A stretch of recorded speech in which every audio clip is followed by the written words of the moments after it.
If you're looking at this video, you heard it on Reddit. In July 9th, on Reddit, in the conspiracy subreddit, the user named PrincessPeach1987, which tells us way too much information and you should change your login, noticed that Wayfair, a website that sells stuff, sold utility closets by a company called WFX at around anywhere from 10 to 100 times the price compared to other ones. Sometimes even moving over what looked like the decimal places for the normal price, 2 digits. The names of the cabinet models, like many things you might find on the net, are given goofy names, and in this case, some of them had names of girls, like first names like Daisy and Jenny and Linda. So the person calling herself Princess Peach, presumed a female, decided it was a front for shipping children through cabinets by paying for it with a credit card. Sellers on Wayfair, if they're about to run out of stock or oversell their stock, which is a violation of the policies on the website, because then they're responsible for refunding, sometimes they'll lock out an item that they know they don't have enough in stock of by jacking up the price to where it will no longer show up if you sort by price or availability. That way it doesn't show up on the screen so someone doesn't click on it or whatever.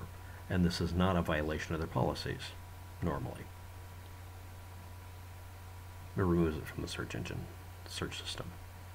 Many of the products the band uses use the first names to distinguish what girls' first names, to distinguish them, rather than using model numbers, including items that could not enclose people, like pillows or paper bags or whatever. Wayfair's SKU system starts with SRC as their initialism to mean some of the products. It could be BLD for building products or whatever. It's SRC for whatever reason. So if you Google the SKU file names, you get numbers like SRC showing up.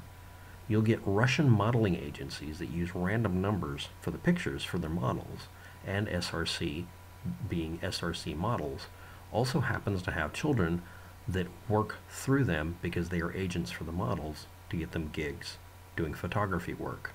So you do see children when you do that. I'm going to read the Reddit post. Is it possible Wayfair involved in human trafficking with their WFX utility collection? Or are these just extremely overpriced cabinets? Note the names of the cabinets. This makes me sick to my stomach if it's true. The obsession with people who are ostensively Q conspiracy believers and conspiracy theorists in general, and especially conservative conspiracy theorists, their obsession with child molestation is disgusting. You need to stop posting this shit. As wrong as most of you get, you make it harder for people who have legitimate complaints and legitimate evidence to be taken seriously. Stop it. Next. All of this was explained right under the post and then downvoted because true believers suppress answers that are reasonable. Some of you might be experienced with eBay or other seller websites where if you want to take something out of the listings, you can make it just invisible. But some systems won't let you do that. So you do something like change the name to something nonsensical. Some of them don't want you doing that. It's considered spam.